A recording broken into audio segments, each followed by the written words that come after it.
Les commerces nous diront qu'il y avait les maréchaux ferrants, et puisqu'il y en avait deux. Il y en avait Monsieur Passeron au Grand Jardin, le père du poète. Le poète était également forgeron. Ensuite, il y en avait un autre qui était au départ de la route de Sainte-Colombe. Et en plus, il faisait bouilleur de cru. C'est lui qui faisait l'eau-de-vie. Se faisait dans, je ne sais pas si c'était ou ensemble, ou je ne m'en rappelle plus parce que j'ai attaché pas beaucoup d'importance à l'époque, la séparation, si c'était la même personne ou si c'était deux magasins juste à côté. Il y avait donc ça. Il y avait une modiste, Madame Isnard, qui avait deux enfants. La modiste faisait quoi? Des chapeaux de dames en particulier, mais elle les créait elle-même. Et elle devait en avoir aussi qui étaient déjà étouffés. Alors ça, des modistes, il y en avait. Vous avez un magasin ancien. D'ailleurs, je crois que la devanture est classée municipalement. Tout ça, c'est place du Pérat. Du Pérat, le marchand qui fait marchand de chaussures, habits et chapeaux et gants et tout ça. Donc ça, c'est un vestige. Mais les vélos aussi? Alors, le vélo, ils y étaient deux. Il y avait Jimmy Savone, Ange, de son prénom Ange, mais Jimmy, c'était son surnom, qui était place de la Basse-Fontaine, à côté de l'ancienne armurerie qui a fermé. Alors, il y avait une armurerie aussi avant, et pourtant ça travaillait, même maintenant, parce qu'il y avait des chasseurs. Les chasseurs, ça a fermé, il n'y a pas de repreneur. On est au chômage et puis c'est gagné.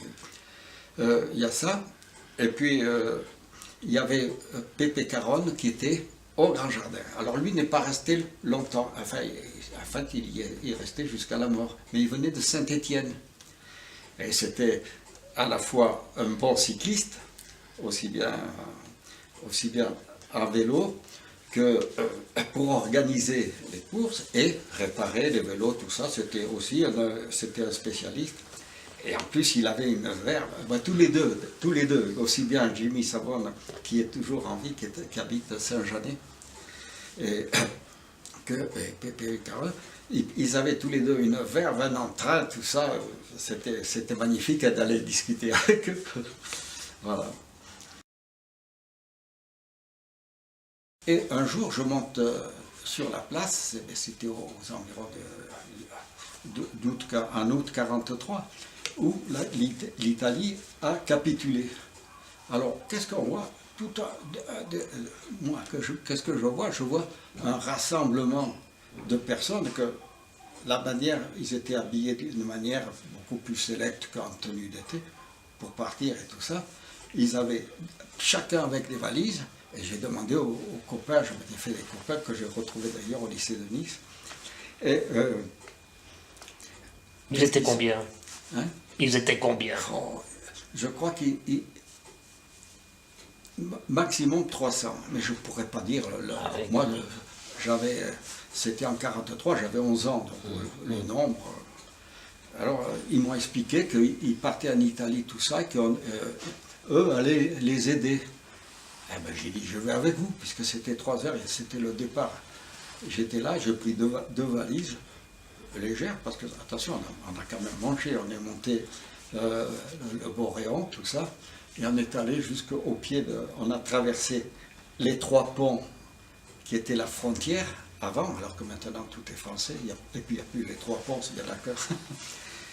Et je suis retourné, il y avait d'ailleurs un grand bâtiment, Vous voulez dire qu'il y avait une colonne de quelques centaines de personnes? Ah oui, au moins une centaine de personnes, la centaine de personnalités. Oui, portant des valises, qui partaient à pied pour le Boréon. Oui, pour être par le Boréon, et après, le lendemain, ils sont descendus sur l'Italie. Ils sont descendus sur l'Italie, mais il y a les Allemands qui avaient prévu la question, ils avaient été avertis, ils les ont bloqués et ils les ont fait revenir, ça a duré une semaine. Une semaine après, ils sont revenus. Et, bon, et là, on les a vus, ils embarquaient dans des cars, dans des camions, mais il n'était pas question d'intervenir. C'était des militaires qui les ramassaient, attention. Alors qu'il n'y avait pas il n'y avait pas de militaires allemands. Ils étaient là exprès pour récupérer les Juifs. Ah oui. Et ils étaient partis pour l'Italie parce qu'ils savaient qu'en Italie, La guerre était finie, ils seraient accueillis. Et que donc ils seraient accueillis par les Italiens. Oui. Les Allemands étaient là. Je ne sais pas ce qui s'est passé. Il y a quelque chose qui s'est passé, ça n'aurait pas dû. Mais le fait, c'est, je crois qu'ils sont restés groupés, ça a facilité, si vous voulez, le blocage.